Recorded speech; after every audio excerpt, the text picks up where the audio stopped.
গল্পটা এক অবিচল বন্ধুত্বের, যেখানে মৃত্যুর মুখোমুখি দাঁড়িয়েও বুলেটের সামনে থেকে বন্ধুকে বাঁচানোর আপ্রাণ চেষ্টা, যা দেখে অবাক হয়েছিল গোটা বিশ্ব। বেগবান করেছিল ছাত্র জনতার বিপ্লবকে। শিক্ষার্থী ইমাম যখন গুলিবিদ্ধ হয়ে মাটিতে লুটিয়ে পড়েন, তখন তার বন্ধু রাহাত তাকে টেনে নিয়ে যাওয়ার চেষ্টা করেছিলেন।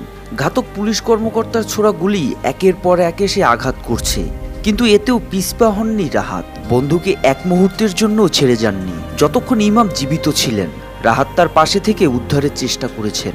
নিজের জীবনকে তোয়াক্কা না করে বন্ধুত্বের এই অসীম সাহসিকতা ও ভালোবাসা ছাত্র জনতার আন্দোলনের ইতিহাসে স্বর্ণাক্ষরে লেখা থাকবে। ঘটনার দিন 20 জুলাই, এক সাধারণ সকাল, যা দ্রুতই বিভীষিকাময় দিনের রূপ নেয়। নারায়ণগঞ্জের সরকারি আদমজীনগর MW কলেজের দ্বাদশ শ্রেণীর শিক্ষার্থী ইমাম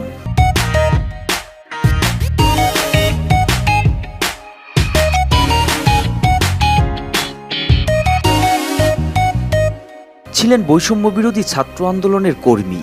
সেদিন তার মা পারভিন আক্তারের হাতে বানানো দুটি রুটি আর সবজি খেয়ে যাত্রাবাড়ির কাজলা ফুটওভার ব্রিজের পাশে বন্ধুদের সঙ্গে চা খেতে বের হন।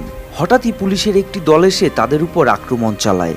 যাত্রাবাড়ি থানার সাবেক ওসি তদন্ত জাকির হোসেন ইমামকে লক্ষ্য করে সরাসরি গুলি চালান।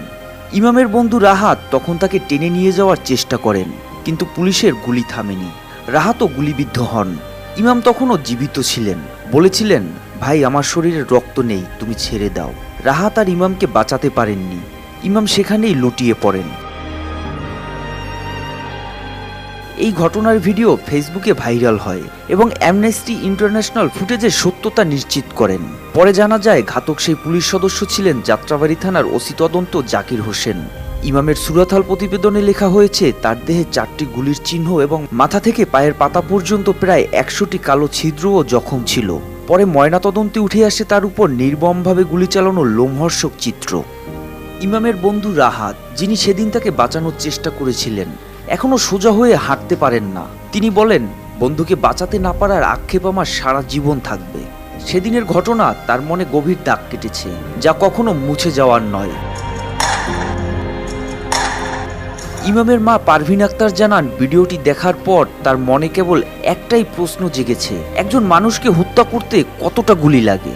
আমার ছেলে তো চোর বা সন্ত্রাস ছিল না, যে গুলি করেছে তার একটুও মায়া লাগেনি। ইমামের বড় ভাই রবিউল আউয়াল জানান, ঘটনার পর সেই পুলিশ কর্মকর্তা তাদের বাবাকে ফোন করে বিভিন্ন তথ্য জানতে চান। পুলিশের ঊর্ধ্বতন কর্মকর্তারা সমবেদনা জানালেও কোনো আইনি পরামর্শ দেননি। ইমামের দাদা ছিলেন পুলিশে, চাচা ছিলেন সেনাবাহিনীতে, আর ইমামও একদিন পুলিশ হতে চেয়েছিল। এই মর্মান্তিক ঘটনার পর বৈষম্য বিরোধী ছাত্র আন্দোলন আরও তীব্রতর হয়। আন্দোলনের সমন্বয়কারীরা এক দফা ঘোষণা করেন। গণভবন দখলের মাধ্যমে এই আন্দোলনের পূর্ণতা পায়। রাহাতদের মতো বন্ধুত্ব আর ইমাম হাসানের মতো তরুণদের আত্মত্যাগী এই বিপ্লবকে সাফল্যের পথে এগিয়ে নিয়ে গেছে। মোহাম্মদ সায়েম, RTV।